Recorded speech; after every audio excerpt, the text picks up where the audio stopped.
أعوذ بالله من الشيطان الرجيم بسم الله الرحمن الرحيم সম্মানিত সুধী মণ্ডলী আসসালামু আলাইকুম। আজকে আমরা আলোচনা করব মানুষের পরিচয় সম্পর্কে। সম্মানিত সুধী, আল্লাহর সৃষ্টি তিন ভাগে বিভক্ত: ক্ষণস্থায়ী, চিরস্থায়ী, দীর্ঘস্থায়ী। ক্ষণস্থায়ী সৃষ্টিগুলি কুন ফায়াকুনের সাহায্যে সৃষ্টি হয়েছে। ইযা আরাদাল্লাহু বিশাইইন আন ইয়াকুলা লাহু কুন ফায়াকুন। অর্থাৎ যাদের জীবন মরণ সব এই পৃথিবীতেই শেষ।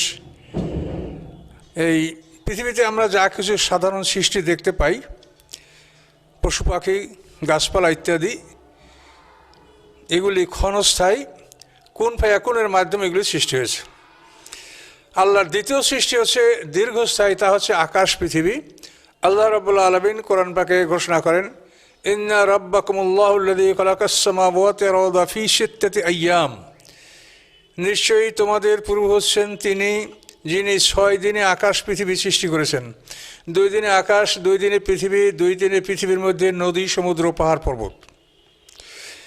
তো যে আকাশ পৃথিবী আল্লাহ সৃষ্টি করেছেন 6 দিনে, এই আকাশ পৃথিবী সম্পর্কে বৈজ্ঞানিকরা মন্তব্য করছেন যে পৃথিবীর বয়স অন্তত 1200 কোটি বছর পার হয়েছে। এটা দীর্ঘস্থায়ী।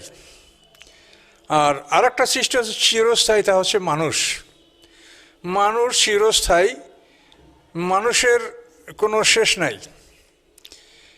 তো আল্লাহ তাআলা আকাশ পৃথিবী 6 দিনে সৃষ্টি করেছেন, আর মানুষ সৃষ্টি করেছেন আল্লাহ তাআলা 120 বছর বসে। আল্লাহ তাআলা 6 দিনে আকাশ পৃথিবী সৃষ্টি করার পর তাদের সামনে তার আমানত পেশ করেছিলেন। ইন্না আরাদনাল আমানাতা আলাস সামাওয়াতি ওয়াল আরদি ওয়াল জিবালি ফাআবাইনা আন ইয়াহমিলনা ওয়া আশফাকনা মিনহা ওয়া হামালাল ইনসানু ইন্নাহু কানা যালুমান জাহুলা।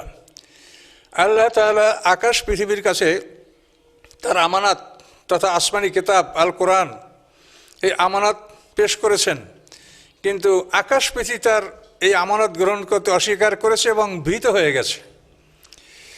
অতঃপর আল্লাহ তাআলা তার কুদরতে তিনি চিন্তা করছেন, সিদ্ধান্ত নিয়েছেন যে 6 দিনে যাদেরকে সৃষ্টি করা হয়েছে তারা আমার আমানত গ্রহণ করতে সক্ষম নয়, কাজে আরও মজবুত সৃষ্টির প্রয়োজন।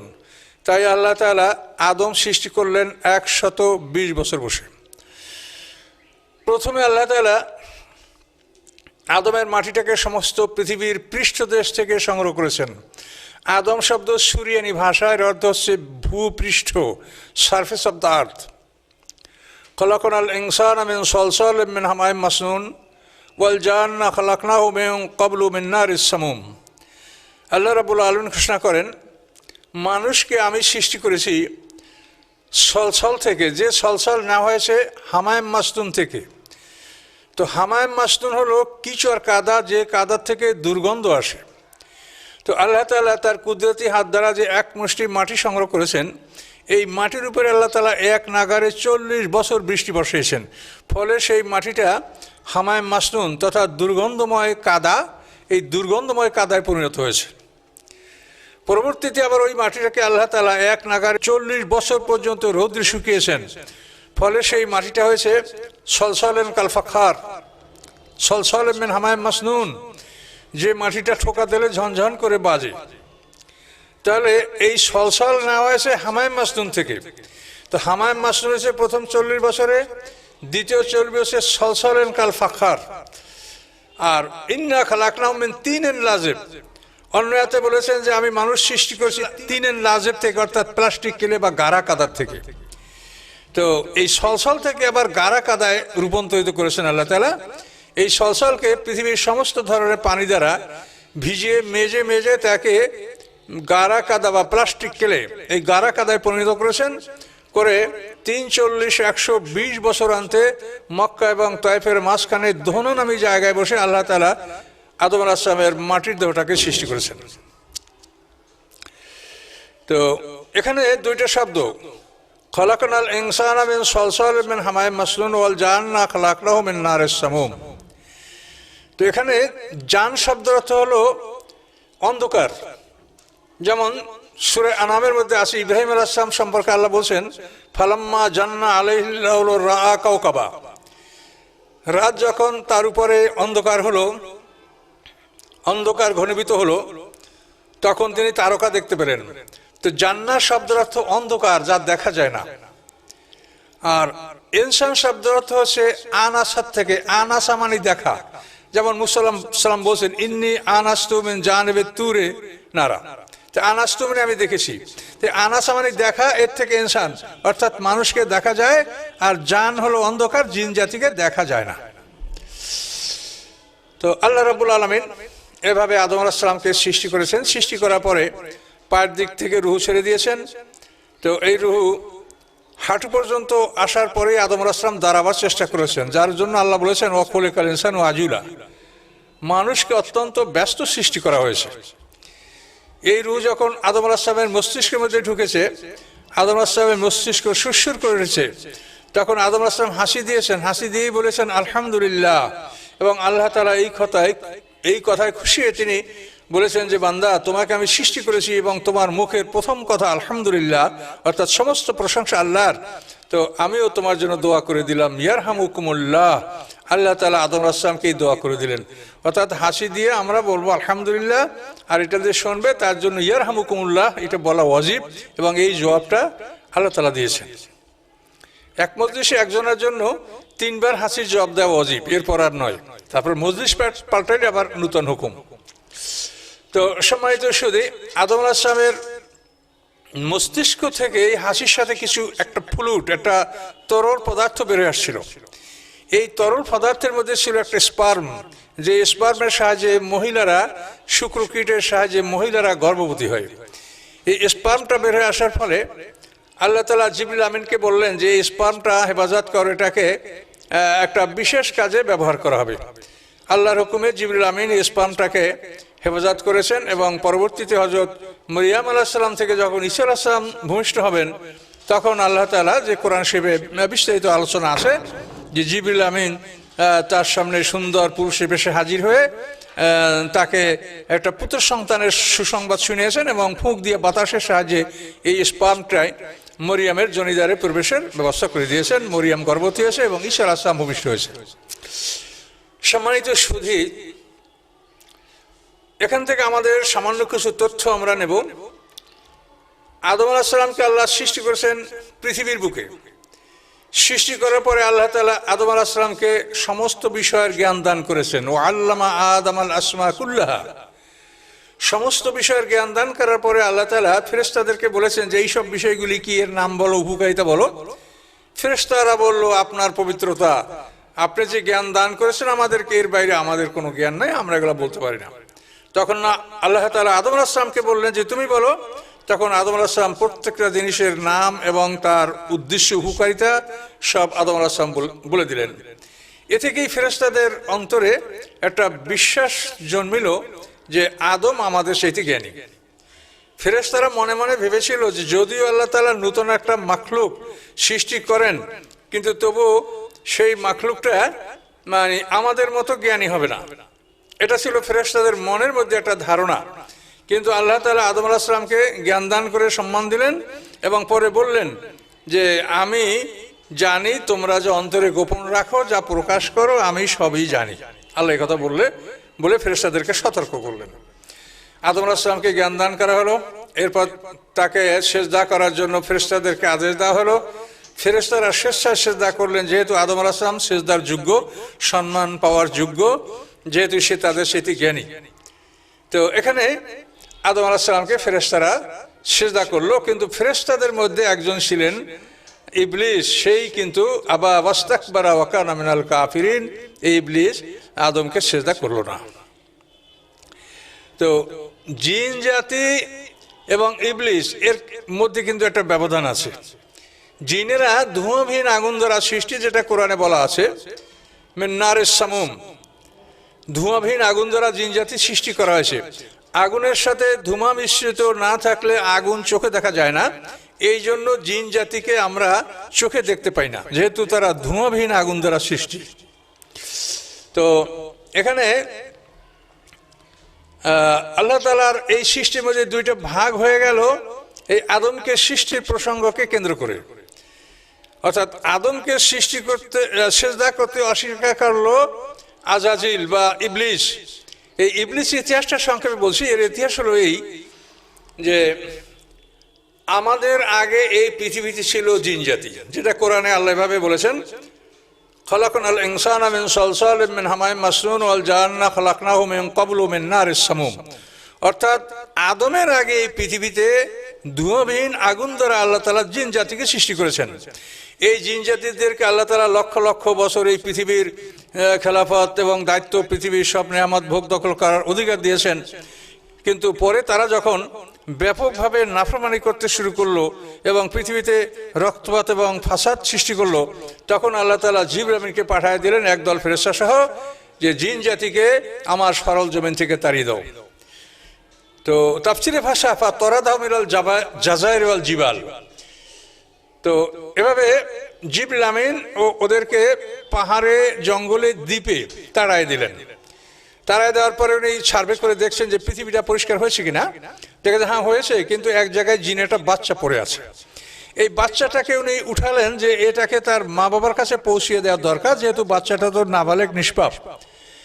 এখন এই বাচ্চাটাকে কোলে করে জিবরিল আমিন জিনদের কাছে ছুটে যাচ্ছেন, যেখানে পাহাড়ে জঙ্গলে জিনরা পালিয়েছে। কিন্তু জিবরিল আমিনকে দেখে ওরা সবাই আরো পালাচ্ছে। উনি যে কি বলতে চান, কেন আসছেন, এটা কেউ শুনতে রাজি না। এজন্য বহু চেষ্টা করে জিবরিল আমিন এই বাচ্চাটাকে তার মা বাবার কাছে ফেরত দিতে তিনি সক্ষম হননি। এখন কি করবেন? আল্লাহ তাআলা যে তাকে আদেশ দিয়েছেন, আদেশ পালন করে পৃথিবী পরিষ্কার করে আল্লাহর কাছে রিপোর্ট করেছেন, কিন্তু বগলে তার ওই বাচ্চা। আল্লাহ বলেন, তোমার এই বগলে কি? যে আল্লাহ, ওই বাচ্চাটাকে ওরা ফেলে চলে গেছে, আমি এই বাচ্চাটাকে তুলেছিলাম তার মা বাবার কাছে পৌঁছিয়ে দেওয়ার জন্য, কিন্তু আমি এটা ব্যর্থ হয়েছি, আমি ওকে ফেলে দিতে পারিনি এখন, যেহেতু আমি ওকে তুলেছি। তখন আল্লাহ বললেন যে জিবরিল, তুমি ওর ভবিষ্যৎ সম্পর্কে জানো না, ও মারাত্মক চিজ, তুমি ওকে 7 তবক জমিনের নিচে স্থান দাও, আর তার খাদ্য খাদক এবং শিক্ষা দীক্ষার ব্যবস্থাটা তুমি নিজে গ্রহণ করো। আল্লাহর হুকুমে জিবরিল আমিন দায়িত্ব পালন করেন। তাফসিরে বলা আছে যে 1000 বছর ইবাদত করার পরে এই আজাজিল বা ইবলিস একে আল্লাহ তাআলা এক স্তবক জমিনের উপরে ওঠার অনুমতি দিলেন। এইভাবে একে একে 14,000 বছর ইবাদত করার পরে আজাজিলকে আল্লাহ তাআলা 7 আসমান 7 জমিনের উপরে আল্লাহর আরশের নিচে ইবাদত করার জন্য তাকে জায়গা করে দিলেন। এইভাবে তার ইবাদত চলছে। তাফসিরের বর্ণনা অনুযায়ী 2,40,000 বছর পর্যন্ত যখন এই আজাজিলের ইবাদত শেষ হয়েছে, তখন আল্লাহ তাআলা বললেন, ইন্নী জাইলুন ফিল আরদি খলিফা, যে আমার এই পৃথিবী ফাঁকা পড়ে আছে, এই পৃথিবীতে আমি আমার নতুন প্রতিনিধি সৃষ্টি করতে চাই। তখন ফেরেশতারা আপত্তি করছিল, যেহেতু ফেরেশতারা ইতিপূর্বে দেখেছে যে এক জাতি সৃষ্টি করা হয়েছে, তারা মারামারি কাটাকাটি করেছে, এই জন্য আদম সৃষ্টির ব্যাপারেও ফেরেশতারা কিন্তু প্রতিবাদ করেছিল। কিন্তু পরবর্তীতে দেখলো ফেরেশতারা যে না, আদম আমাদের চেয়ে জ্ঞানী, এবং আদমকে তারা সেজদাও করলো।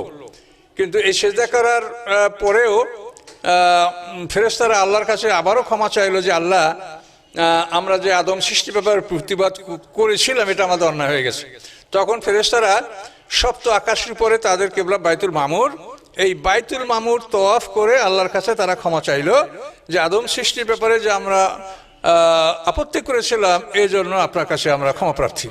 তো আল্লাহ বললেন যে বাইতুল মামুর তওয়াফ করে তোমরা ক্ষমা চেয়েছো, আমি তোমাদেরকে ক্ষমা করে দিলাম, কিন্তু আরেকটা কাজ করতে হবে সাথে। তা হলো এই বাইতুল মামুরের ছায়া পৃথিবীতে যেখানে পড়ে, সেই ছায়ার উপরে তোমরা আমার আদমের জন্য একখানা ইবাদতের ঘর নির্মাণ করো। তখন আল্লাহর হুকুমে ফেরেশতারা বাইতুল মামুরের ছায়া বরাবর পৃথিবীতে একখানা ঘর নির্মাণ করেন। এই ঘরখানাই পৃথিবীর প্রথম ঘর, যেটা কোরআনে বলা হয়েছে, ইন্না আউওয়ালা বাইতি উদিআ লিন-নাসি লাল্লাযী বিবাক্কাতা মুবারাকাম ওয়া হুদাল লিল আলামিন। এই ঘরকে বলা হয়েছে আউওয়ালা বাইতেন। আর এই ঘরটাকে স্থাপন করা হয়েছে কোথায়? বেবাক্কা, অর্থাৎ বাক্কা নামী জায়গায়। তো এখানে তাফসিরে লেখে যে পুরা শহরটা হলো মক্কা, আর হেরেম এবং মসজিদ এই জায়গাটার নাম হচ্ছে বাক্কা। তো এই বাক্কা নামী জায়গায় এই ঘরটা তারা স্থাপন করেছে। ইন্না আউওয়ালা বাইতুম উদিআ লিন-নাসি লাল্লাযী বিবাক্কা, মানে ঘরটা স্থাপন করা হয়েছে বাক্কায়। তাহলে পুরো শহরটা মক্কা এবং কাবা ঘর এবং হেরেম, যে হেরেমে 92টা দরজা আছে, এই হেরেম এটা হলো বাক্কা। তো এখানে ফেরেশতারা আদম সৃষ্টির 2000 বছর আগে এই ঘর স্থাপন করেন। এটা আমাদের জন্য বাইতুল্লাহ বা কাবা ঘর। তো সম্মানিত সুধী, এভাবেই ধারাবাহিকভাবে কাজগুলি চলছে। আদম আলাইহিস সালামকে সেজদা করা হলো, তাকে জ্ঞান দান করা হলো। এরপর আদম আলাইহিস সালামকে আল্লাহ তাআলা তার জান্নাত দেখানোর জন্য, যেটা মানে এটা মেরাজ, নবীদের ঊর্ধ্বগমন, নবীদেরকে অলৌকিক জগৎ দেখানো, এটা নবীদের জন্য একটা মেরাজ। তো আল্লাহ ফেরেশতাদেরকে আদেশ করলেন যে আদমকে তোমরা জান্নাতে নিয়ে আসো। মুহররমের 10 তারিখ শুক্রবার দিন চাষতে রাখতে ফেরেশতারা আদম আলাইহিস সালামকে মরমর পাথরের খাটে করে জান্নাতে নিয়ে ঢুকলেন। তখন আদম আলাইহিস সালাম আধা হুশ আধা বেহুশ, নিদ্রা এবং ঘুমের মাঝখানে তন্দ্রা, এমতো অবস্থায় আদম আলাইহিস সালাম কিনা জান্নাতে প্রবেশ করেছেন। এবং এই অবস্থায় জান্নাতে আদম আলাইহিস সালামের বাম পাজরের হাড্ডি নিয়ে তার দ্বারা মা হাওয়াকে তৈরি করা হয় জান্নাতে বসে। এরপরে আদমকে হুশ করা হয়। আদম হুশে এসেই দেখেন যে তার পাশে সুন্দরী এক মহিলা, তিনি তার কাছে বসলেন। ফেরেশতারা বললেন যে হ্যাঁ, আল্লাহ তাআলা আসবেন এবং আপনার সাথে বিয়ে দিয়ে দেওয়া হবে।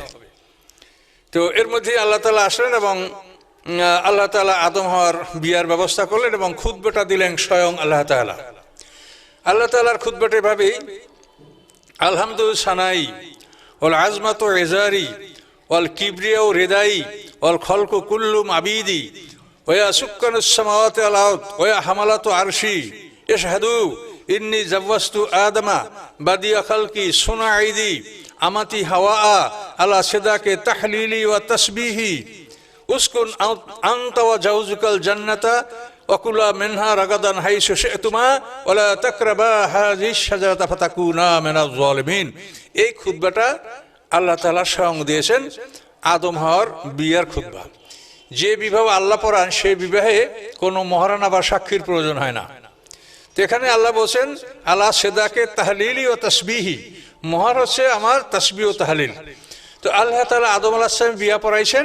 আর আরেকটা বিয়া আল্লাহ তাআলা পড়াইছেন, তা হলো আমাদের নবীর সাথে জয়নবীর বিয়া।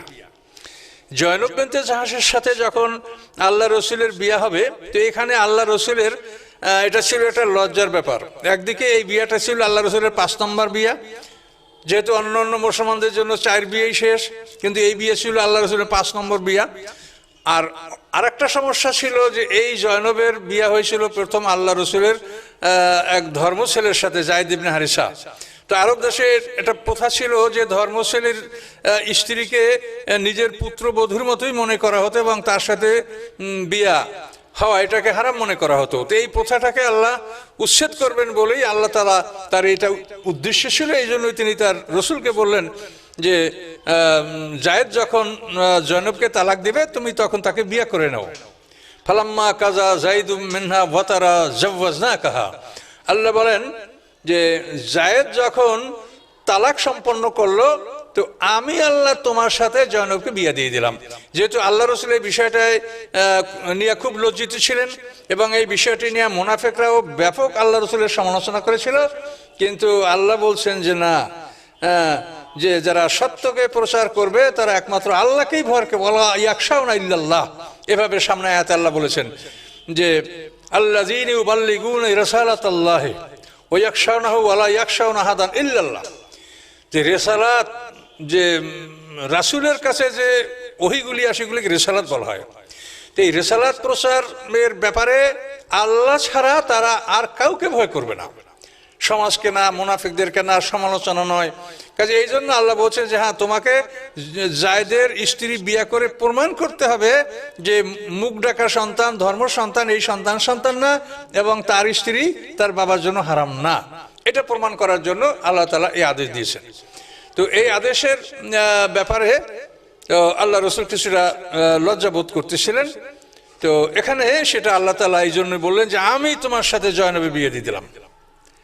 এবং জয়নবী নিয়ে অহংকারও করতো যে তোমাদের সবাই বিয়া হয়েছে মানুষের মাধ্যমে, সাক্ষীর মাধ্যমে, কিন্তু আমার বিয়া হয়েছে স্বয়ং আল্লাহ তাআলা আমার বিয়া পড়াই দিয়েছে।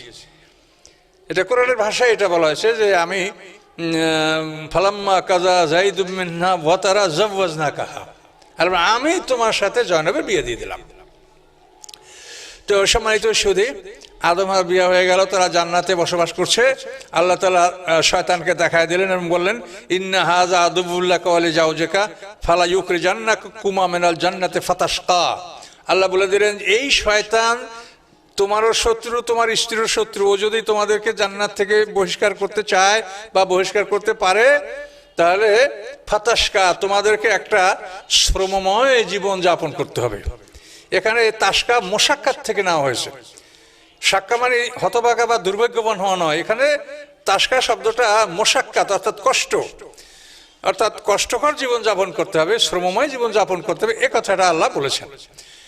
তো এভাবে আল্লাহ তাআলা শয়তানকে দেখায় দিলেন, আর ওই গাছটা দেখায় দিলেন যে ওয়ালা তাকরাবা হাযিহিশ শাজারাতা, এই গাছের কাছে যাবে না, গেলে কিন্তু তোমরা জালেমদের অন্তর্ভুক্ত হবে।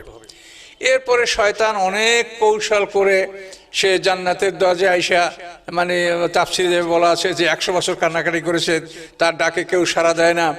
সে ময়ূরকে বলেছে, শোনে না। তারপর সাপ রাজি হয়েছে, সাপের মুখের মধ্যে ঢুকে, যেহেতু ও তো ধোঁয়াবিহীন আগুন দ্বারা তৈরি, ও ঢুকে নিষিদ্ধ বৃক্ষের গাছের কাছে যে সেতারের বাজনা শুরু করে দিয়েছে। এই সেতারের বাজনা শুনে আদম হাওয়া সেখানে দৌড়িয়ে গেছে, যার পরে ওই সাপের মুখের থেকে বলছে যে আরো কাছে আসো। এভাবে তাদেরকে আরো কাছে নিয়ে আসা হলো। এরপরে বাজনা শোনানো হলো। তারপর ইবলিস বলল যে আমি তোমাদেরকে এই এমন একটা গাছের কথা বলবো, যে এই গাছের ফল ভক্ষণ করলে তোমরা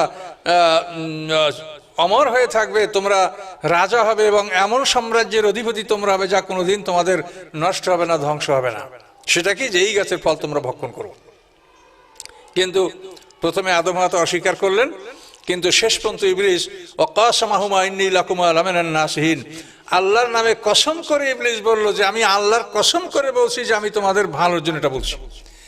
তো আদম হাওয়া সরল প্রকৃতির মানুষ, তারা বুঝতেই পারেন না এই যে আল্লাহর নামে কসম করে কেউ মিথ্যা কথা বলতে পারে। তো এভাবে মানে আদম হাওয়া তাদের শয়তানের এই কথা বিশ্বাস করে শেষ পর্যন্ত তারা ওই গাছের ফল ভক্ষণ করলেন, এবং ফল ভক্ষণ করার পরে তাদের জান্নাতের পোশাক দেহ থেকে চুরমার হয়ে পড়ে গেল, এবং তারা একে অপরের সামনে এভাবে পোশাক মুক্ত হয়ে গেল যে একে অপরকে দেখতে পাচ্ছে। কিন্তু এই দুইজন ছাড়া কিন্তু জান্নাতের অন্যান্য অধিবাসীরা আদম হাওয়াকে উলঙ্গ দেখে নাই। এটা কোরআন আয়াতে পরিষ্কারই বলা আছে, লিউরিয়াহুমা মিন সাওয়াতিহিমা, ওরা দুজনেই একে অপরকে উলঙ্গ দেখেছে, কিন্তু জান্নাতের অন্যান্য অধিবাসীরা তাদেরকে উলঙ্গ দেখে নাই। এভাবে শেষ পর্যন্ত তারা জান্নাতের বিভিন্ন গাছের কাছে গেছে। সর্বশেষ 3 গাছ তাদেরকে পাতা দিয়েছে। তো এই 3 গাছের পাতা দিয়ে আদম আলাইহিস সালাম 3টে পাতা দ্বারা সতর রেখেছেন, আর মা হাওয়া 5টা পাতা দ্বারা সতর রেখেছেন, এবং এইভাবেই এটা কাফনে পরিণত হয়েছে। পুরুষের 3 কাফন, মহিলাদের 5 কাফন। আর ফল ভক্ষণের ব্যাপারে মা হাওয়া 5টা ফল ছিঁড়েছিলেন। এই 5টা ফল মা হাওয়া একটা ফল আগেই খেয়েছেন একা, তখন আদম খান নাই। এরপর 100 বছর অনুরোধ করার পরে যখন আদম ফল খেতে রাজি হয়েছেন, তখন আদমের কাছে তিনি 3টা ফল দিলেন। 3টে ফল দেওয়ার পরে আদম আলাইহিস সালাম এই ফল ভাগ করলেন যে স্বামী স্ত্রী একসাথে খাবে। আদম আলাইহিস সালাম নিজের জন্য 2টো রাখলেন, আর মা হাওয়াকে 1টা দিলেন।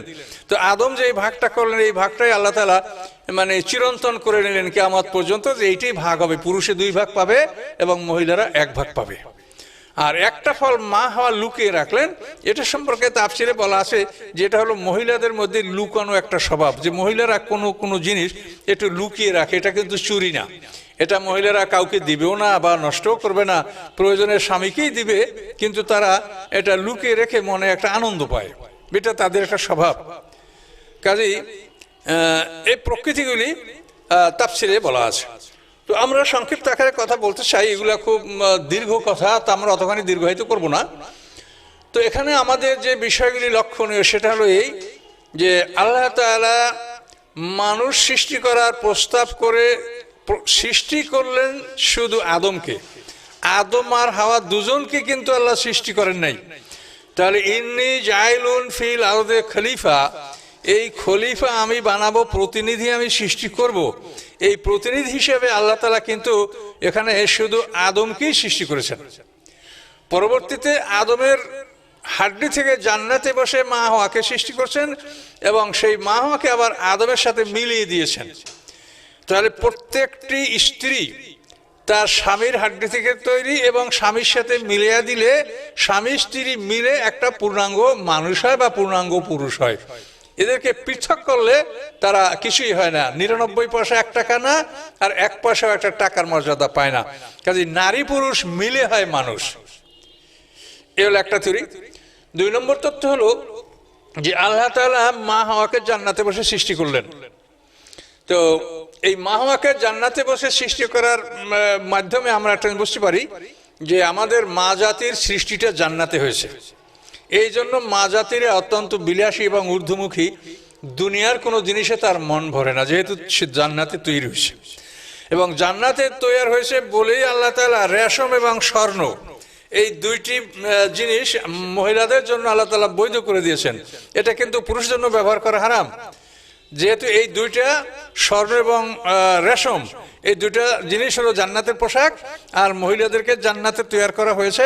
এই জন্য মহিলাদের কে এই দুইটা বস্তু দুনিয়াতে ব্যবহার করার জন্য আল্লাহ তাআলা বৈধ করে দিয়েছেন। তো নারী জাতি জান্নাতে তৈরি হওয়ার কারণে তারা ঊর্ধ্বমুখী এবং বিলাসী এবং তারা সুন্দরী, 2 নম্বর তথ্য। আর 3 নম্বর তথ্য হচ্ছে যে নারী জাতিকে আল্লাহ তাআলা বাঁকা হাড্ডি দ্বারা সৃষ্টি করেছেন। এই জন্য নারী জাতির স্বভাবের মধ্যে বাঁকামি থাকবে এবং এটা সাজের বাঁকা, এটাকে কোনোভাবে কেউ সোজা করতে পারবে না। এটাকে সোজা করতে চেষ্টা করলে ভেঙে যাবে, সোজা হবে না।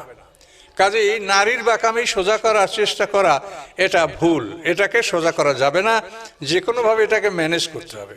তো ম্যানেজ করার ব্যাপারে তাফসীরে একথা বলা আছে যে যেমন নারীদেরকে বাঁকা হাড্ডি দ্বারা সৃষ্টি হয়েছে, তেমনি তাদেরকে হৃদয়ের কাছ থেকে হাড্ডি নিয়ে সৃষ্টি করা হয়েছে।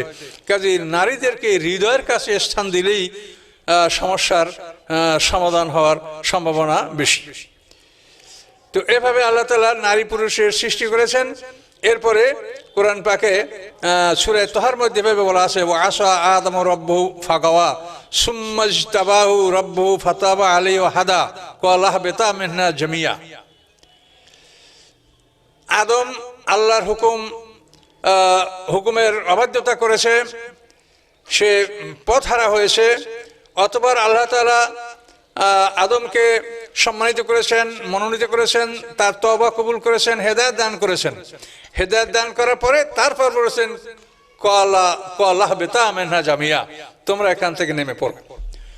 অর্থাৎ আদম আলাইহিস সালাম অপরাধ করেছে, ভুল করেছে। অন্য আয়াতে বলা আছে ওয়ালাকাদ আহিদনা ইলা আদম ফানাসিয়া ওয়া লাম নাজিদ লাহু আজমা। এখানে আল্লাহ বলেছেন যে আদমের থেকে আমি একটা প্রতিজ্ঞা নিয়েছিলাম, কিন্তু আদম আমার প্রতিজ্ঞাটা ভুলে গেছে।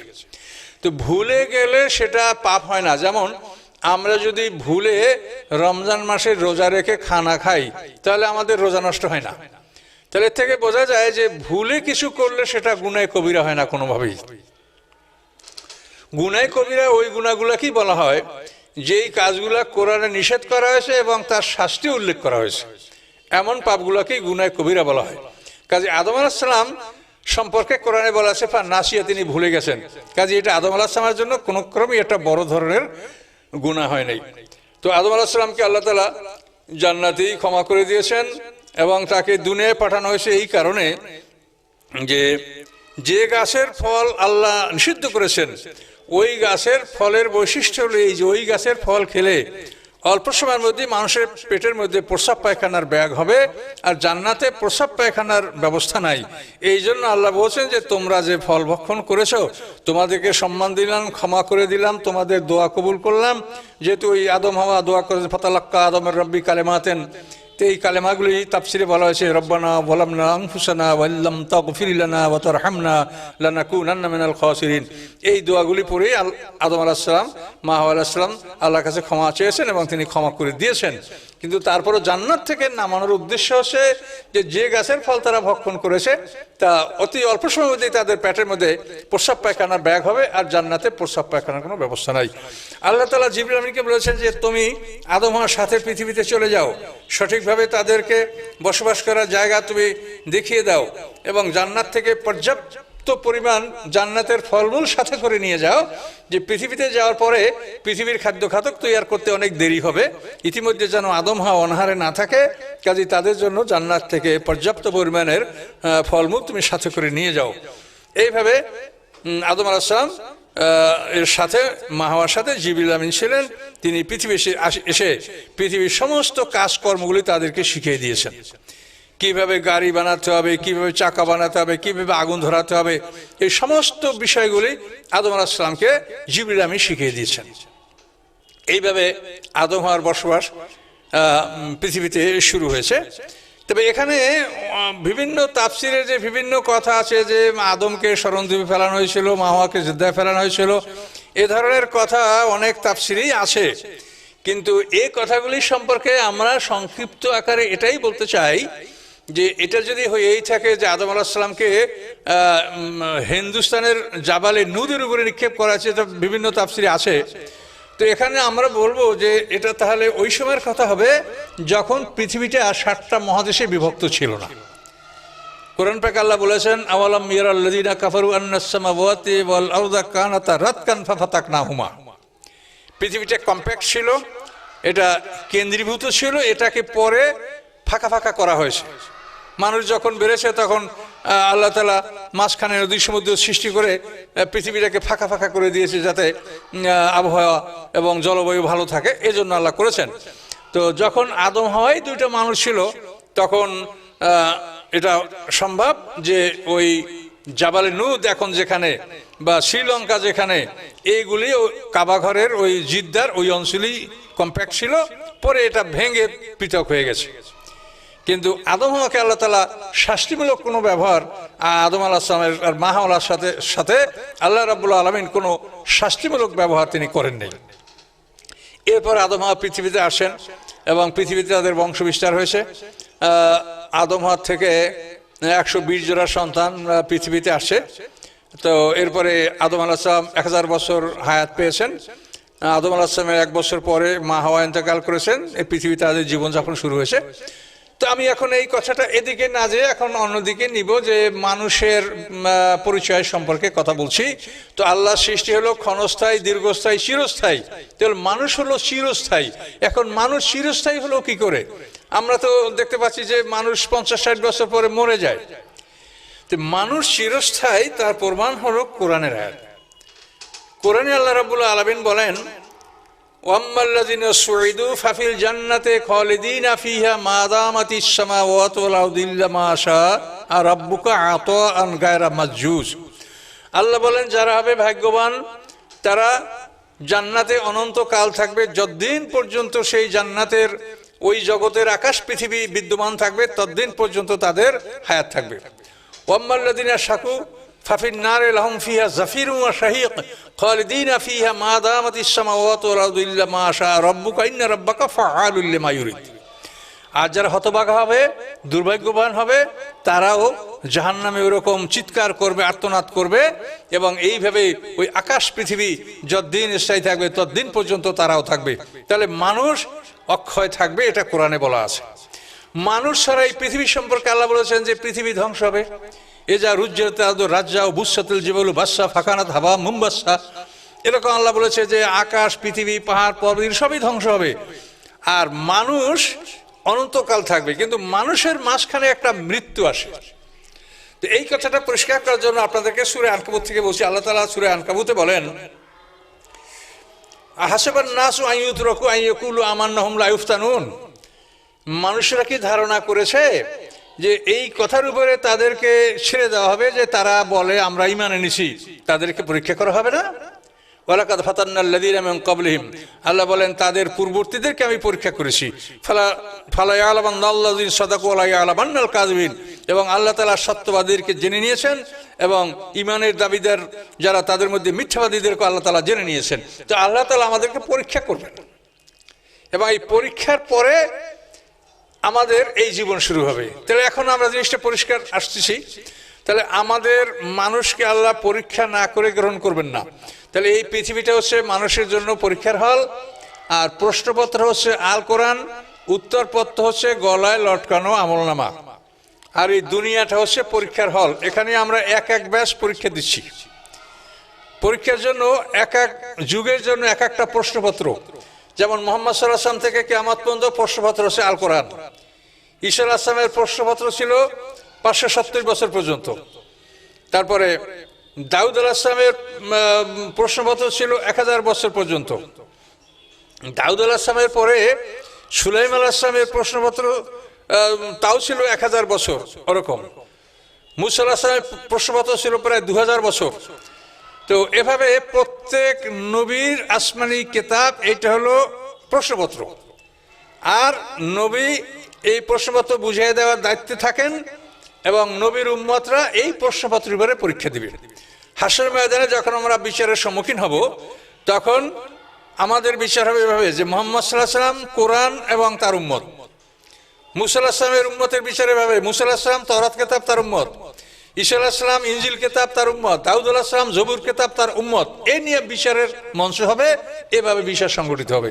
কিন্তু আমরা পৃথিবীতে আজকাল এত কিছু বই আমরা আবিষ্কার করেছি যে এখন আর কোরআন পড়ার মানে প্রয়োজনই আমরা মনে করি না। এখানে আমার কথাটা আপনারা কেমন নেবেন আমি জানি না। পূর্ববর্তী আলেমরা তারা আসমানি কিতাবকে ঘষা মাজা করতে পারতো, মানে যে ইরেজিং টেম্পারিং তারা করতে পারতো, এটা করে আসমানি কিতাবের মধ্যেই তারা লিখতো। কিন্তু আমাদের এই কোরআনে ইরেজিং টেম্পারিং ঘষা মাজা করে মধ্যে লেখা সম্ভব না। কিন্তু আমাদের আলেমরা করছে কি যে এই কোরআনের বিপক্ষে তারা কিতাব লেখে, কোরআনকে পাশে রেখে দিয়ে কোরআন না পড়ে ওই কিতাবকে তারা মানুষকে পড়তে বলছে। কোরআন তারা পড়ে না, কোরআন তারা বোঝে না, কোরআনকে বোঝার জন্য তারা মানুষকে উদ্বুদ্ধ করে না। কাজে এটা আপনি যাকেই যত বুজুর্গি দেখেন, এই বুজুর্গি আপনার আলেমদের কাছে, আপনি যে আলেমকে ভালোবাসেন তাকে জিজ্ঞাসা করেন যে হাসের ময়দানে বিচারের টেবিলে আপনাদের এইসব বইগুলি কি স্থান পাবে? চার তরিকা সাজরা, ভেদে মারেফাত, কসদুস সাবিল, তারপরে কি ফাজাইলে আমল, এগুলি কি হাসরের ময়দানে বিচারের টেবিলে স্থান পাবে? আপনারা আপনাদের আমার কাছে জিজ্ঞাসা করেন। তো যাই হোক, এই বিষয়গুলি সম্পর্কে আপনারা সতর্ক হবেন। তাহলে আমরা পরীক্ষা ছাড়া আমাদেরকে আল্লাহ গ্রহণ করবে না। তাহলে পরীক্ষার জন্য প্রশ্নপত্র হচ্ছে আল কোরআন, উত্তরপত্র গলায় লটকানো আমলনামা, এবং এই প্রশ্নপত্র বুঝিয়ে দেওয়ার দায়িত্ব রাসূলগণের পরে ওরাসাতুল আম্বিয়া আলেমদের। এভাবে পরীক্ষা হবে এবং এক এক ব্যাচের পরীক্ষা শেষ হয়ে গেলে তাদেরকে হল থেকে বের করে দেওয়া হবে।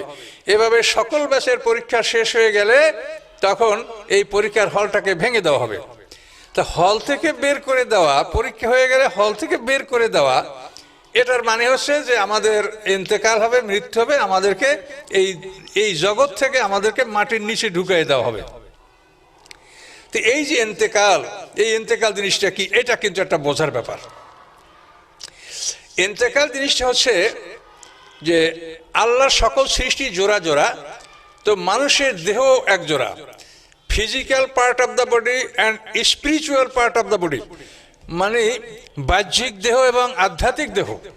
এই বাহ্যিক দেহটা পানি, মাটি, আগুন, বাতাস, এই চারটে পদার্থ দ্বারা আমাদের বাহ্যিক দেহটা তৈরি।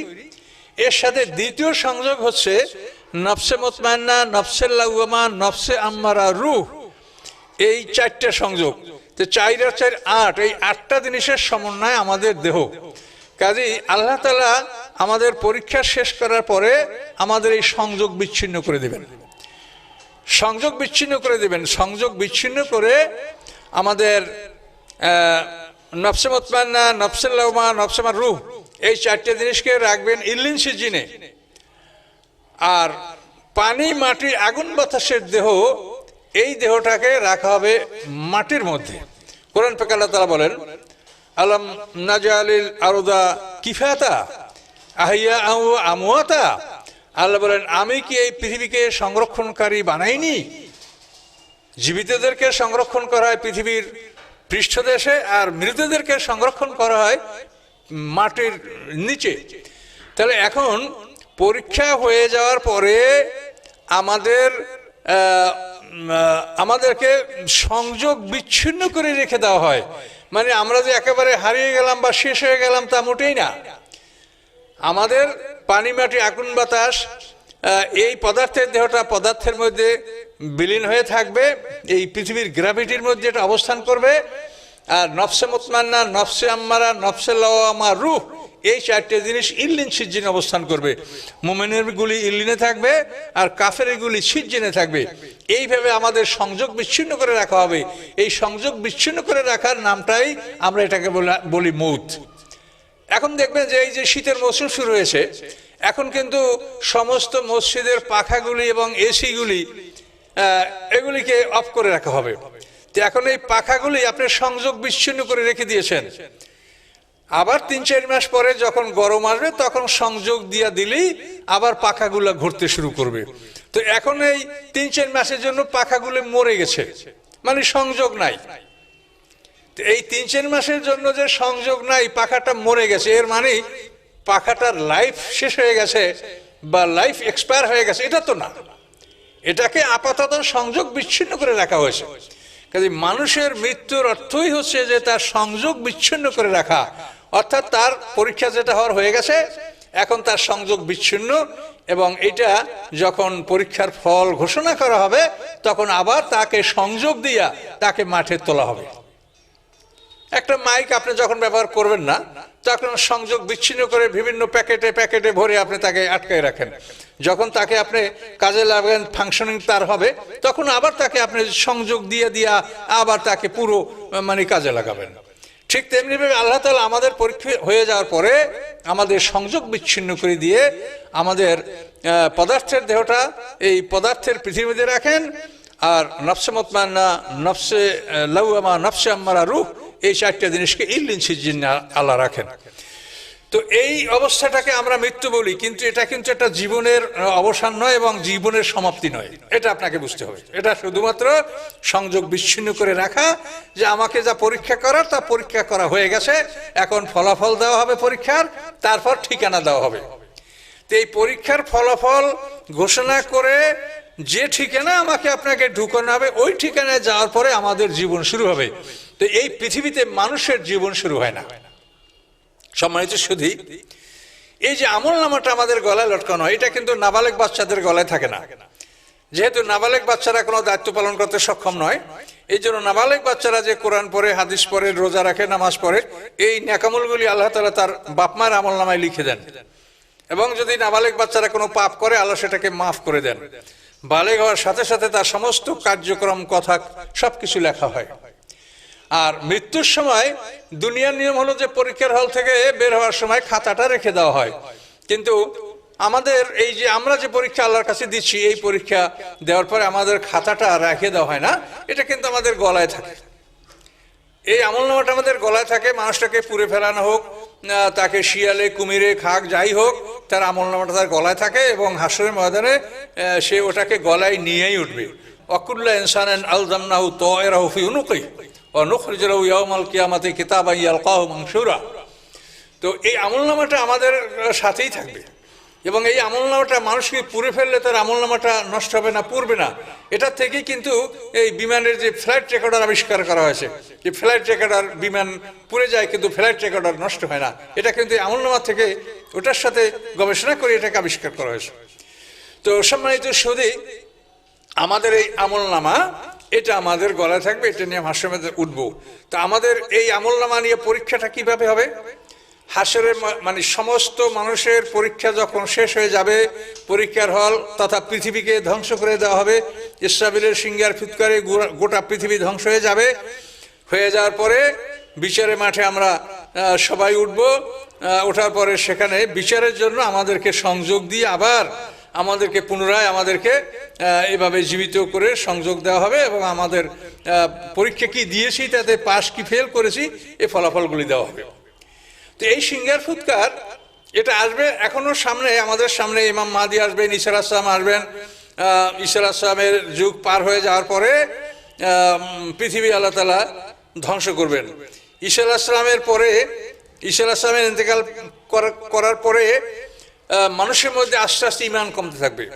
এমত অবস্থায় আল্লাহ তাআলা মোমেনদের মধ্যে একটা বাতাস প্রবাহিত করবেন, সেই বাতাসের প্রভাবে মোমেনদের বগলে একটা ফোঁড়া গজাবে এবং তার বিষে মোমেনদের মৃত্যু হয়ে যাবে। এইভাবে সকল মোমেনরা মরে যাওয়ার পর পৃথিবীতে কাফেররা থাকবে এবং 100 বছর যেভাবে ইচ্ছা সেভাবেই তারা সময় কাটাবে, জীবন কাটাবে। এই 100 বছর পরে আল্লাহ তাআলা ইসরাফিলকে বলবেন, বাঁশি বাজাও, পৃথিবী ধ্বংস করো। আল্লাহ রসুল যখন মেরাজে গেছেন তখনই তিনি দেখেছেন যে ইসরাফিল সিংহা মুখে নিয়ে দাঁড়িয়ে আছে। আল্লাহ রসুল তাকে সালাম দিয়েছেন, কিন্তু উনি সালামের জবাব দিতে পারছেন না, মুখে বাঁশি। আল্লাহ রসুল দ্বিতীয়বার সালাম দিয়েছেন এবং মনে মনে ভেবেছেন যে এই লোকটা কত লম্বা, আমার সালাম বোধহয় কানে যায় না, তাও উনি জবাব দিচ্ছেন না। তৃতীয়বার সালাম দেওয়ার পরে ইসরাফিল সালামের জবাব দিলেন এবং মাপ চাইলেন যে ইয়া রাসূলুল্লাহ, আমার বেয়াদবি হয়েছে, আমাকে ক্ষমা করেন। আপনি যেদিন জন্মগ্রহণ করেছেন সেদিনই আমি সিংহা তুলে মুখে নিয়েছি, যেহেতু আমি জানি যে আপনার পরে আর কোনো রসুল আসবে না, আপনার সময়টা পার হয়ে গেলেই আল্লাহ বলবেন যে বাঁশি বাজাও। ওমা আমরুস সাআতে ইল্লা কা লামহিল বাসার আহু আকরাব, চোখের পলকের মধ্যে আদেশ দেওয়া হবে। কাজে আমি এই জন্য আপনার জন্মের খবর পেয়েই আমি এই সিংহা মুখে নিয়ে দাঁড়িয়ে আছি, কিন্তু আজকে শুধু আল্লাহর কাছে অনুমতি নিয়ে এই সিংহাটা মুখ থেকে নামাই আপনার সালামের জবাব দিলাম। এর মধ্যে আপনি আমাকে 3 বার সালাম দিয়েছেন, আপনি আমাকে মাফ করুন। এই ইসরাফিল সিংহা নিয়ে দাঁড়িয়ে আছে, আল্লাহ তাআলা তাকে হুকুম করবেন। হুকুম করার পরে তিনি বাঁশি বাজাতে শুরু করবেন, মানে বাতাস বের হবে এবং এই বাতাসের চাপে আকাশ, পৃথিবী, পাহাড়, পর্বত সব গুঁড়াগুঁড়ো হয়ে, এমনকি পৃথিবীতে এখন অনেক সলিড দেহ আছে, অনেক নবী রাসূল পয়গম্বরদের দেহ, যে দেহটা অক্ষয় আছে, ভাঙে নাই, গোটা দেহ আছে, এগুলো কিন্তু সিংহার ফুৎকারে সব ভেঙে গুঁড়ো হয়ে যাবে। তার কারণটা হলো একটা সাংঘাতিক কারণ, সেটা আপনারা বুঝবেন ইনশাল্লাহ। আমি বলছি কারণটা হলো যে ইসরাফিলের সিংহার ফুৎকারে এই পৃথিবী, প্রথম ফুৎকারে যে পৃথিবীটা ধ্বংস হবে, শুধু ধ্বংসই হয়ে ক্ষান্ত হবে না, এই সিংহার ফুৎকারে মানুষের দেহের যে 2টা অংশ, physical part and spiritual part, বাহ্যিক দেহ, এই বাহ্যিক দেহটা প্রথম সিংহার ফুৎকারে প্রস্তুত হবে, তৈরি হবে। তো বাহ্যিক দেহটা কিভাবে তৈরি হবে? প্রত্যেক প্রাণীর অতটুক দেহ তৈরি হবে যা সে মায়ের পেট থেকে ভূমিষ্ঠ হয়েছে বা ডিম থেকে ফোঁটা বের হয়েছে, এভাবেই বের হবে। কোনো মানুষের এরকম বড় বের হবে না, আমরা মানুষগুলো এরকম ছোট্ট এবং উলঙ্গ বের হব। তো এই সিংহার ফুৎকারে যে পানি, মাটি, আগুন, বাতাস পদার্থগুলি ঘুরপাক খাবে, তার কারণ হচ্ছে এই যে আমাদের দেহের মধ্যে যে বিভিন্ন ফরেন বডি আছে, অর্থাৎ আমি গরু খেয়েছি, ছাগল খেয়েছি, হাঁস খেয়েছি, মুরগি খেয়েছি, মাছ খেয়েছি, এই যে প্রাণীগুলি আমার দেহের মধ্যে আছে, এই প্রাণীগুলি খেয়ে আমার এই এত বড় দেহটা হয়েছে। কাজেই হাসরের ময়দানের সমস্ত প্রাণীর হাসর হবে। কাজেই ওই প্রাণীগুলি কোথা থেকে আসবে যদি আমাকে না ভাঙা হয়? এই জন্য আমাকে এবং এইভাবে সকল প্রাণীকে ভেঙে গুঁড়া করে দিয়ে, সিংহকে চূর্ণ বিচূর্ণ করে তার দেহ থেকে হরিণের অংশ বের করে হরিণ তৈরি করা হবে। আমাদের দেহকে গুঁড়া করে দিয়ে, আমরা যত লোকে গরু খেয়েছি ওই সবাই দেহ গুঁড়া করে আমাদের দেহ থেকে অংশগুলি বের করে নিয়ে গরু তৈরি করা হবে। এইভাবে সকল প্রাণীর হাসর হবে। এই জন্য ইসরাফিল আলাইহিস সালামের সিংহার ফুৎকারের সময় পৃথিবীর কোনো প্রাণীর দেহ সলিড থাকবে না, সব গুঁড়া হয়ে যাবে, টুকরা হয়ে যাবে। এবং এইভাবে মানে সকল প্রাণীর তার অরিজিনাল দেহটা, অর্থাৎ মায়ের পেট থেকে যতটুক দেহ নিয়ে একটা মানুষ বা একটা প্রাণী দুনিয়াতে আসে, ওইভাবেই সমস্ত প্রাণীগুলি প্রথম সিংহার ফুৎকারে তৈরি হবে। আর প্রাণীদের হালকা বিচার হবে, কে কার উপরে জুলুম করেছে।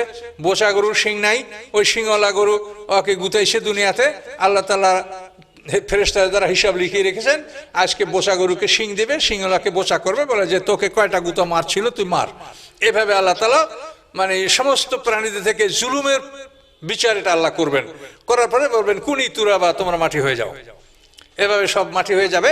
তখন কাফেররা আফসোস করে বলবে, ওই ইয়াকুলুল কাফিরু ইয়া লাইতানি কুনতু তুরাবা। কিন্তু ওরা মাটি হয়ে যাবে, আমরা কিন্তু মাটি হব না, যেহেতু আমরা চিরস্থায়ী, আমরা হাসরের ময়দানে থাকবো।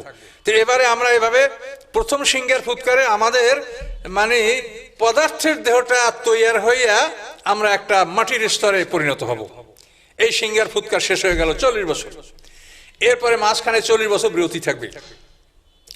তো এই প্রথম সিংহার ফুৎকারে মানুষ মরবে, সাধারণ জিন মরবে, সাধারণ ফেরেশতারা মরবে। তো ইবলিস এবং শয়তান গ্রুপ এরা এই সিংহার ফুৎকারে মরবে। সাধারণ জিনেরা, তাদের মধ্যে মুসলমানও আছে, কাফেরও আছে, তাদের সাধারণ হায়াত মওয়াত এভাবে চলছে। কিন্তু ইবলিস গ্রুপের যারা, তাদের নাম হলো শয়তান, আর এই শয়তানের আদি পিতা হলো ইবলিস।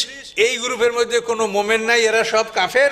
আর এদের স্বাভাবিকভাবে এরকম মৃত্যু হচ্ছে না, এদের মৃত্যু হবে ওই ইসরাফিলের সিংহার ফুৎকারের শেষ পর্যায়ে। সাধারণ ফেরেশতা মারা যাবে, কিন্তু প্রধান 4 ফেরেশতা এবং আল্লাহর আরশ বহনকারী ফেরেশতারা সিংহার ফুৎকারে মরবে না। আল্লাহ বলবেন, হে আজরাইল, কে আছে বলো। আজরাইল বলবে, আল্লাহ আপনি ভালো জানেন, আমরা 4 ফেরেশতা আছি আর আপনার আরশ বহনকারী ফেরেশতারা আছে। আল্লাহ বলবেন, আমার আরশ বহনকারী ফেরেশতার প্রয়োজন নেই, তোমরা মরো। তারা মরে যাবে, আল্লাহর হুকুমে আল্লাহর আরশ কায়েম থাকবে। এরপর আল্লাহ, হে আজরাইল বলো, কে আছে, যে আল্লাহ আপনি ভালো জানেন। ভাই জিবরাইল মরো, মিকাইল মরো, ইসরাফিল তোমার সিংহাটা আমার আরশ উপরে রাখো। এই সিংহে আরশ উপরে রেখে ইসরাফিল মরবে, সর্বশেষ আজরাইল মরবে। কুল্লু মান আলাইহা ফান ওয়া ইয়াবকা ওয়াজহু রাব্বিকা যুল জালালি ওয়াল ইকরাম। শুধুমাত্র আল্লাহর অস্তিত্ব থাকবে আর সব শেষ হয়ে যাবে। এবং আল্লাহ প্রমাণ করবেন যে আমার এই বিশ্বে আমি যত ফেরেশতা রেখেছি, এটা আমার কোনো কাজে লাগে সেজন্য নয়, এটা হলো আমার একটা শান। কাজে আমি একাই এই মৎস্য পরিচালনা করতে সক্ষম। তো এভাবে আল্লাহর প্রথম সিংহার ফুৎকার পার হবে, মাঝখানে 40 বছর বিরতি যাবে। এই বিরতির পরে আবার আল্লাহ তাআলা প্রধান 4 ফেরেশতাকে জিন্দা করবেন, আরশ বহনকারী ফেরেশতা জিন্দা করবেন। জিন্দা করে ইসরাফিলকে বলবেন, আবার তুমি সিংহা হাতে নাও, সিংহা আরশে রাখছিল, এখন নাও। এই আরশে যে সিংহা রাখা হয়েছে, এই সিংহার মধ্যে ইল্লিনসিস জেনে যতগুলি জীবের প্রাণী, যতগুলি সৃষ্টিগুলোর প্রাণী ওখানে আছে, এগুলি সব আল্লাহ তাআলা এই মুহূর্তে ওই সিংহের মধ্যে ঢুকায় রাখবেন। এবার ইসরাফিল ইসলাম সিংহা হাতে নিয়ে যখন ফুঁক দেবে, ফুঁক দেওয়ার সাথে সাথে ওই প্রথমবারে যে পদার্থের দেহটা সৃষ্টি হয়েছে, ওই দেহের মধ্যে এবার এই প্রাণগুলি ঢুকতে শুরু করবে। সকলে সুবহানাল্লাহ বলুন, কত মারাত্মক ব্যাপার যে এইভাবে ফুঁক দেওয়ার সাথে সাথে প্রত্যেকটা প্রাণ, প্রত্যেকটা নফস, রুহু আপন আপন ধরের মধ্যে যাবে, কোনো ক্রমে ভুল করবে না। কোন মোমেনের দেহের মধ্যে কাফেরের প্রাণ যাবে না, কাফেরের মধ্যে মোমেনের প্রাণ ঢুকবে না, হ্যাঁ, গরুর মধ্যে মহিষের প্রাণ ঢুকবে না। মানে প্রত্যেকটা জিনিস সঠিকভাবে ইসরাফিল আসলামের সিংহের ফুৎকার 40 বছর থাকবে। এই সিংহের ফুৎকারের মাধ্যমে প্রত্যেকটি প্রাণীর ভিতরে তার এই প্রাণগুলি ঢুকে যাবে। 40 বছর শেষ এবং সকল প্রাণীর মধ্যে প্রাণ ঢোকা শেষ। এই শেষ হয়ে যাওয়ার পরে সমস্ত প্রাণী ওর মধ্যে থাকবে। ইতিমধ্যে আল্লাহ তাআলা এক পশলা বৃষ্টি বসাবেন। এই বৃষ্টি বসানোর সাথে সাথে মাঠ থেকে ফুটে ফুটে সমস্ত মানুষ, সমস্ত প্রাণীগুলি আমরা মাঠে উঠে যাব, ছোট্ট এবং উলঙ্গ। কামা বাদাকুম তাউদুন, আল্লাহ বলেন, প্রথমবার যেভাবে তোমাদেরকে সৃষ্টি করা হয়েছিল, দ্বিতীয়বার তোমরা ওভাবেই সৃষ্টি হবে, ছোট্ট এবং উলঙ্গ, এভাবেই তোমরা সৃষ্টি হবে। সবার আগে জাতির পিতা হযরত ইব্রাহিম আলাইহিস সালামকে হাসরের ময়দানে কাপড় দেওয়া হবে। 70 বছর পর্যন্ত এই ময়দানটা ইসরাফিল গ্রুপ ফেরেশতার অধীনে থাকবে। তারা এই মানুষগুলোকে বিন্যস্ত করবে এবং একই ধরনের মানুষকে তারা একই জায়গায় জমা করবে। মনে করেন সারা পৃথিবীর চোর এক জায়গায় উঠবে, সারা পৃথিবীর জেনাকার এক জায়গায় উঠবে, সারা পৃথিবীর খুনি আসামি এক জায়গায় উঠবে। এবং এই দৃশ্যগুলি হবে এতই ভয়ঙ্কর যেটা আপনি শুনলে অবাক হবেন। কোরআন পাকে আল্লাহ বলেন, অমাইয়াগুলুল ইয়াতি বিমা গাল্লা ইয়াউমাল কিয়ামা, যারা চুরি করবে তারা চোরামাল মাথায় করে নিয়ে উঠবে। তাফসিরে বলা আছে, গরু চোর যেখানে উঠবে, গরুগুলি তার মাথায় থাকবে আর গরুগুলি ভ্যা ভ্যা করে ডাকবে, সবাই দেখবে যে গরু চোর। তখন ও লজ্জায় বলবে যে আল্লাহ আমাকে মেরে ফেলেন, আমাকে শেষ করেন, যে কিছুই হবে না, ওই গরু চোরের মাথায় গরু থাকবে। এই ভেবে যারা বিভিন্ন মালামাল চুরি করে, জনগণের সম্পদ চুরি করে, রাস্তার সিমেন্ট, রাস্তার বালু, তারপরে রাস্তার বিটুমিন, আলকাতরা, এগুলি যারা চুরি করে কোটি কোটি টাকা আত্মসাৎ করে। সম্মানিত সুধী, আশাবাদী মানুষের অনুরোধে মুহাম্মদ সাল্লাল্লাহু আলাইহি ওয়াসাল্লামের প্রার্থনায় আল্লাহ তাআলা হাসরের ময়দানে আসার জন্য অভিমত ব্যক্ত করবেন। তখন সমস্ত মানুষ আকাশের দিকে তাকাবে যে আল্লাহ তাআলা কিভাবে আসছেন। তো আকাশ ফেটে বড় একখণ্ড মেঘ বের হয়ে আসবে। কোরআনের আয়াত, ইয়াউমা তাশাক্কাকুস সামাউ বিল গামামি ওয়া নুজিলাল মালাইকাতু তানজিলা। আকাশ ফেটে একখণ্ড মেঘ বের হয়ে আসবে, সেই মেঘের মধ্যে থাকবে ফেরেশতারা। ফেরেশতারা জমিনে নামবে। মানুষরা জিজ্ঞাসা করবে, আপনারা কত? বলবে যে হাসরের ময়দানে যত প্রাণী আমরা তত। তো আপনাদের সাথে কি আল্লাহ আসছেন? যে না, আল্লাহ আসেননি। এরপর মানুষেরা দ্বিতীয়বার আকাশে তাকাবে, আকাশ ফেটে মেঘ বের হবে, মেঘের মধ্যে ফেরেশতা থাকবে। মানুষেরা বলবেন আপনারা কত ফেরেশতা এসেছেন? যে প্রথমবারের দ্বিগুণ। তো আপনাদের সাথে কি আল্লাহ এসেছেন? যে আল্লাহ আসেননি। এরপরে মানুষ তৃতীয়বার আকাশে তাকাবে, আরো বড় করে আকাশ ফেটে যাবে, মাঝখানের ফেরেশতারা কিনারায় চলে যাবে, ওয়াল মালাকু আলা আরজাইহা, এভাবে বিশাল একখণ্ড মেঘ ভরে আসবে, মেঘের মধ্যে ফেরেশতা। মানুষেরা জিজ্ঞাসা আপনারা কত? যে আমরা দ্বিতীয়বারের দ্বিগুণ। আপনাদের সাথে আল্লাহ আসে? যে হ্যাঁ আল্লাহ আসছেন। আল্লাহ হাশরের ময়দানে হাজির হবেন। যখন তিনি বিচারের মাঠে সিংহাসন নিয়ে হাজির হবেন, তখন 8 জন ফেরেশতা আল্লাহর আরোহণ করে নিয়ে আসবে। ইয়াহমিলু আরশা রাব্বিকা ফাওকাহুম ইয়াওমাইযিন সামানিয়া। 8 জন ফেরেশতা আল্লাহর আরোহণ করে নিয়ে আসবে। আল্লাহ হাশরের ময়দানে অবতরণ করবেন, সিংহাসনে আরোহণ করবেন। তখন আল্লাহ তাআলা এভাবে থাকবেন যে 7 পৃথিবী তার বাম হাতে থাকবে, সপ্ত আকাশটা আর ডাইন হাতে থাকবে। ওয়াল আরদু জামিয়ান কবজাতু ইয়াউমাল কিয়ামাতি ওয়াস সামাওয়াতু মাতবিয়াতুম বিয়ামিনিহি। 7 পৃথিবী বাম হাতে, 7 আকাশ ডান হাতে জড়ানো। এরপর আল্লাহ বলবেন লিমানিল মুলক, বলো এই আকাশ পৃথিবীর সার্বভৌমত্ব কার? তখন ওই গোটা ময়দান থেকে আওয়াজ হবে লিল্লাহিল ওয়াহিদিল কাহার। তো এইভাবে আল্লাহ তাআলা বিচারের সিংহাসনে বসবেন। এখন আমার হিসাব নেই, প্রথমবারে ফেরেশতা আসে হাশরের ময়দানে যত প্রাণী তত, দ্বিতীয়বারে দ্বিগুণ, তাহলে 3 গুণ, তৃতীয়বারে দ্বিতীয়বারের দ্বিগুণ, তাহলে 4 গুণ, 4 আর 3 7 গুণ। হাশরের ময়দানে যত মানুষ থাকবে তার 7 গুণ ফেরেশতা নিয়ে আল্লাহ তাআলা মাঠে আসবেন। প্রত্যেকটা মানুষকে 7 জন ফেরেশতা ঘিরে রাখবে। এই 7 জন ফেরেশতার মধ্যে থেকে 2 জনে যে গলায় বাঁধা আমলনামাটা আছে, এই আমলনামাটা 2 জনে খুলে হাতে নেবেন, আর 5 জন রিজার্ভ থাকবে। এইভাবে ফেরেশতা তাকে আল্লাহর সামনে নিয়ে যাবে। মাহা সায়াকুম শাহিদ কোরআনের ভাষা। তো এই 2 ফেরেশতা, একজনের হাতে আমলনামা আর একজন তাকে হাঁকাই আল্লাহর দরবারে নিয়ে যাবে। নিয়ে যাওয়ার পরে আল্লাহর সামনে আমলনামা উপস্থাপন করা হবে, এবং এই আমলনামায় কি ভালো মন্দ আছে এটা তখন আল্লাহ পরীক্ষা করবেন, এবং বান্দাকে সম্পূর্ণ তার নিজের ব্যাপারে জবাব দেওয়া বা প্রতিযোগিতা করা বা ওকালাতি করার সম্পূর্ণ সুযোগ আল্লাহ বান্দাকে দিবেন। তো এইভাবে আমল পরীক্ষা করা হবে। পরীক্ষা করার পরে এই আমলটাকে ওজন করা হবে। ওজন করার পরে আকাশে উড়িয়ে দেওয়া হবে। আমলনামাটা কিন্তু হাতে এবার আর কাউকে দেওয়া হবে না। এইভাবে সমস্ত মানুষের আমল পরীক্ষা করে তারপর তাকে মেপে আকাশে উড়িয়ে দেওয়া হবে। এইভাবে সমস্ত মানুষের আমলগুলি যখন আকাশে উড়তে থাকবে, তখন সমস্ত মানুষগুলি নতজানু অবস্থায় ময়দানে বসা থাকবে। তারা কেউ জানে না যে তার আমলনামায় কি আছে, সে পাশ করেছে না ফেল করেছে। অতারা কুল্লু উম্মাতিন জাসিয়া, এই সূরা জাসিয়ার মধ্যে আয়াত যে সমস্ত উম্মত নতজানু অবস্থায় ময়দানে পড়ে থাকবে। এরপরে এই বিচার এভাবে সম্পূর্ণ হবে। আমলগুলা উড়ে উড়ে যারা পাশ করবে তাদের ডাইন হাতে পড়বে, যারা ফেল করবে তাদের বাম হাতে পড়বে। এই আমল নিয়ে যারা ডান হাতে পড়বে তার আনন্দ করবে, হাউ মুকরাউ কিতাবিয়া, আমার আমলনামা পড়ে দেখো, ইন্নী জনান্তু আন্নী মুলাকিন হিসাবিয়া, আমার হিসাব হবে, হিসাবের সাথে আমি সাক্ষাৎ করব। এসব বিশ্বাস আমার দুনিয়ার জগতে ছিল। আর যারা বাম হাতে পাবে তারা কত আফসোস, কত দুঃখ করবে, শেষ নাই। এই আমলনামা নিয়ে যখন মানুষ এক একটা ঠিকানায় যাবে, এই ঠিকানায় যাওয়ার পরে তার জীবন শুরু হবে। কাজে পৃথিবীতে কোনো মানুষের জীবন শুরু হয় না, পৃথিবীটা পরীক্ষার হল, এটা পরীক্ষাশালা। কাজে এই পৃথিবীতে আমাদের ভালো করে পরীক্ষা দেওয়া প্রয়োজন। যারা পরীক্ষা না দিয়া এই পৃথিবীটাকেই মনে করে যে এখানেই আমার সব কিছু করতে হবে, এই মানুষ বোকা এবং এই মানুষ ধ্বংস। কাজে এভাবে আল্লাহ তাআলা হাশরের ময়দানে বিচার করবেন, এবং বিচারের নিয়মটা এভাবে হবে যে আমলনামাটা এক পাশে থাকবে আর কোরআন থাকবে এক পাশে। কোরআনে কি চাওয়া হয়েছে আর আপনার আমলনামায় কি আছে এটা মিলিয়ে দেখা হবে। কোরআনে কি চাওয়া হয়েছে, আপনার আমলনামায় কি আছে এটা মিলিয়ে দেখা হবে। যদি এটা মিলে যায় তাহলে আপনি পাস, আর যদি না মেলে তাহলে আপনি ফেল। কাজে এই জন্য কোরআনে কতগুলি আদেশ আছে সেগুলি আপনি পালন করেছেন কিনা, নিষেধগুলি থেকে আপনি নিজে বিরত থেকেছেন কিনা, সমাজকে বিরত রাখার চেষ্টা করেছেন কিনা, এই বিষয়গুলিকে আপনার এ বিষয়ে জবাব দিতে হবে।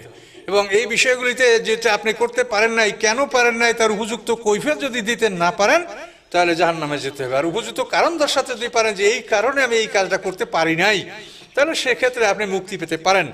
কাজে আপনাকে এটা বুঝতেই হবে যে হাসরের ময়দানে বিচারের টেবিলে শুধু আসমানি কেতাব এবং রাসূল এবং উম্মত এরাই যাবে। অন্য কোনো কিছু, অন্য কোনো বই পুস্তক এগুলো নিয়ে যতই সময় আপনারা নষ্ট করেন, কোরআন বোঝার জন্য আপনি শত বই পড়তে পারেন, উদ্দেশ্য থাকবে কোরআন বোঝা, কিন্তু ওই বইগুলোকে আপনি টেক্সট বুক মনে করলে আপনি কিন্তু সম্পূর্ণ ফেল করবেন।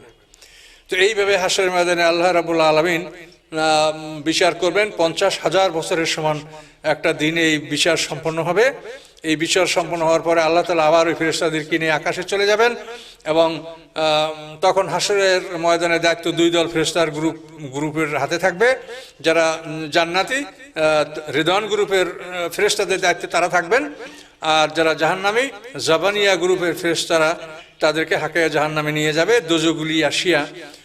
দোজকগুলি এসে ময়দানের চতুর্দিকে ভিড়বে এবং প্রত্যেকটা দোজক তার আসামিদের নাম ধরে ধরে ডাকবে, তাদুমান আদবারা ওয়া তাওয়াল্লা, নাম ধরে, বাবার নাম ধরে ডাকবে, অমুকের ছেলে অমুক অমুক অমুক, তোমরা এটা আসো, এই জাহান্নাম, এই হুতামা, এই লাজা, এই সাকার, এই শাহির, এই জাহিম, এই হাবিয়া। এইভাবে প্রত্যেকটা দোজক তার আসামিদেরকে ডেকে ডেকে তাদেরকে দোজকের মধ্যে টেনে নিয়ে যাবে। আর জান্নাতবাসীকে বিশেষ বাহনে করে তাদেরকে জান্নাতে প্রবেশ করানো হবে। এবং এই দুটা ঠিকানায় ঢোকার পরেই আসলে আমাদের জীবন শুরু হবে। আমার আলোচনার উদ্দেশ্য এটাই যে মানুষের জীবন এই পৃথিবীতে শুরু হয় না। এই কথাটাকে আপনারা ভালো করে বোঝার চেষ্টা করেন যে এই পৃথিবী কিন্তু মানুষের শুধুমাত্র পরীক্ষার হল, এটা কিন্তু ভোগ বিলাস বা আরাম আয়াসের জায়গা এই পৃথিবী নয়। কাজে এই পৃথিবীকে আপনি পরীক্ষার হল হিসেবেই আপনি গণ্য করেন। প্রশ্নপত্রকে ভালো করে বোঝার চেষ্টা করেন। প্রশ্নপত্র আপনার আল কোরআন, আর আমলনামায় এটা লিখবে ফেরেশতারা। আমলনামাটা আপনি লিখতে পারছেন না, আপনার প্রশ্নপত্রে আপনি লিখছেন না। কেন লিখছেন না? আপনাকে লিখতে দেওয়া হচ্ছে না কেন? তার কারণ হলো এই, আপনাকে যদি লিখতে দেওয়া হয় তো মনে করেন 10 লক্ষ টাকার একটা কাজ দেওয়া হয়েছে আপনাকে, 7 লাখ টাকা আপনি সঠিকভাবে ব্যয় করেছেন, 3 লক্ষ টাকা আত্মসাৎ করেছেন, কিন্তু আপনি কখনোই লিখবেন না যে আমি 7 লাখ টাকা সঠিকভাবে ব্যয় করেছি, 3 লক্ষ টাকা আত্মসাৎ করেছি। লিখবেন? কেউ লিখবে না। এইভাবে কোনো চোর বলবে না যে আমি অমুক বাড়িতে আজকে 12টা 1 মিনিটের সময় চুরি করেছি। লিখবে চোরে? ডাকাইতে লিখবে? কাজে অন্যায়কারীরা, মিথ্যাবাদীরা কি লিখবে? এই জন্য আল্লাহ তাআলা লেখার দায়িত্বটা ফেরেশতাদের হাতে দিয়েছে। ফেরেশতারা লিখবে। ওয়াইন্না আলাইকুম লাহাফিজিনা কিরামান কাতিবিনা ইয়ালামুনা মা তাফআলুন। এই ফেরেশতাদের দায়িত্ব দেওয়া হয়েছে লেখার ব্যাপারটা। এই লেখাটা কিন্তু ব্যক্তির হাতে দেওয়া হয় নাই। তবে এই ফেরেশতারা কোনোভাবেই লেখার ক্ষেত্রে কোনো ত্রুটি বিচ্যুতি করবে না, কম বেশি করবে না। তো এইভাবে আমরা মানে হাসরের ময়দানে আমরা উঠব এবং এইভাবেই মানুষের জীবন, অর্থাৎ আল্লাহর সৃষ্টি 3টা বিভক্ত: ক্ষণস্থায়ী, দীর্ঘস্থায়ী, চিরস্থায়ী। কাজে আমরা মানুষ চিরস্থায়ী। কাজে আমাদেরকে সেই জীবনে যাতে আমরা জয়যুক্ত হতে পারি, ভালো ঠিকানা পেতে পারি, সেজন্য আমাদের চেষ্টা করতে হবে। আমা আলাইনা ইল্লাল বালাগ। আসসালামু আলাইকুম।